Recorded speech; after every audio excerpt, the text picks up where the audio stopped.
తెలంగాణ బక్కా జెడ్సన్ అంటే తెలియని వ్యక్తులు లేరు. ఈ బక్కా జెడ్సన్ అనేక కుంభకోణాలు వెలికితీసి తైతక్క లాంటి వాళ్ళు జైలు పాలు కావడానికి ధరణి లాంటి అవినీతిని వెలికితీయటంలో ప్రముఖ పాత్ర వహించిండనే దాంట్లో ఎటువంటి అస్యోక్తి లేదు.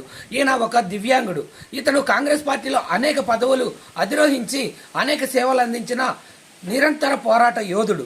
ఇతన్ని ఈరోజు కాంగ్రెస్ పార్టీ సస్పెండ్ చేసింది.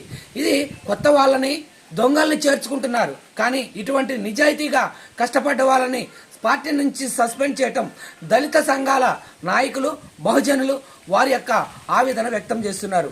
ఇటువంటి వ్యక్తి ఎమ్మెల్సీ ఎన్నికల్లో అభ్యర్థిగా పోటీ చేస్తున్నారు. కాబట్టి 3 జిల్లాల ఎమ్మెల్సీ అభ్యర్థులు, పోస్ట్ గ్రాడ్యుయేట్లు ఈ వ్యక్తికి ఓట్లేసి గెలిపించాలని దళిత బహుజన సంఘాల నాయకులు వారి యొక్క అభిప్రాయం వ్యక్తం చేస్తున్నారు.